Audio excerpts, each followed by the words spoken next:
Aloha! I'm Eric Anderson, pastor of Church of the Holy Cross, United Church of Christ in Hilo, Hawaii, and here's what I'm thinking.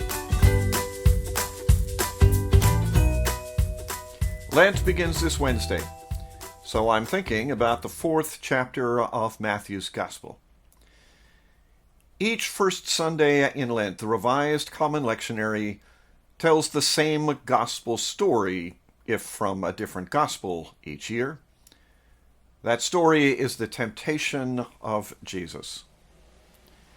As Matthew put it, after his baptism, Jesus went into the wilderness to be tempted by the devil. There were 3 of them that Matthew named. First, that the devil advised Jesus to transform stones into bread because he was hungry.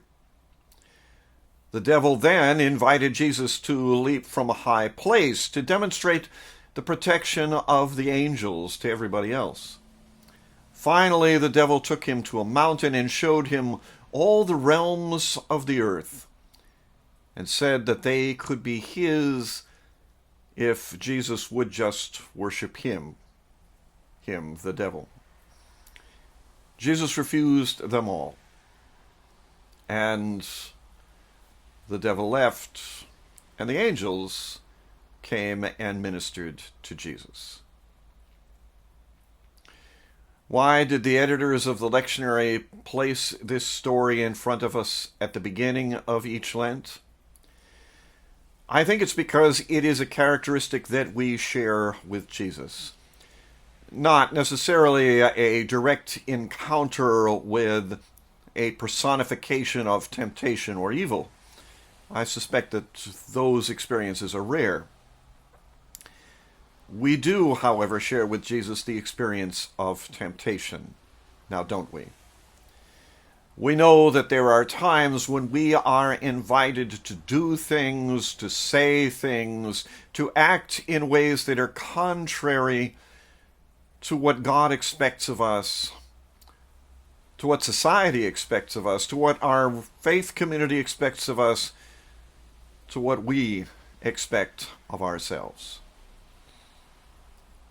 Temptation may be small, or it may be great. It can range from certain kinds of hungers to the temptation to ultimate power.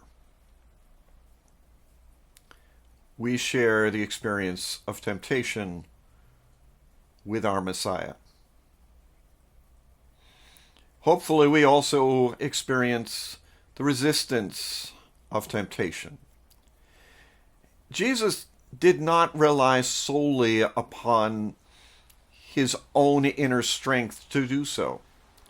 He went back to the scriptures. He went back to the things that he had been taught as a youth and as a young man, things that would help him to decide between what was right and what was wrong, what was good and what was better, what was fit to the circumstance, and what would not help in this moment. Somebody who is hungry should eat. That's simply true. But in that temptation, Jesus refused to use his power to make stones into bread. And I think it can only be because he was tempted by the one he was tempted by. So one of the questions for us is always, where is the temptation coming from?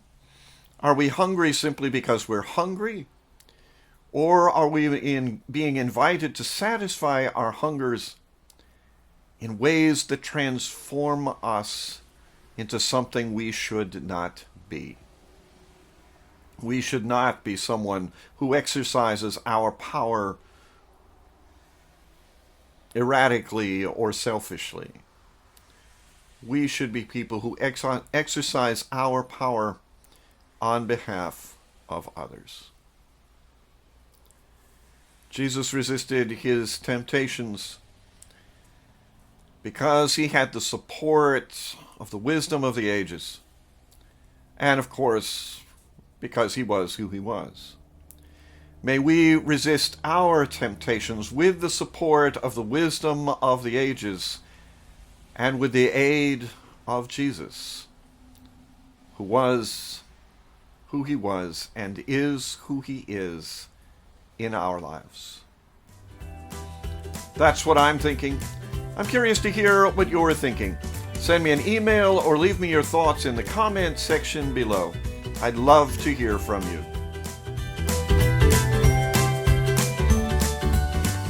From Church of the Holy Cross, UCC in Hilo, Hawaii, that's what I'm thinking.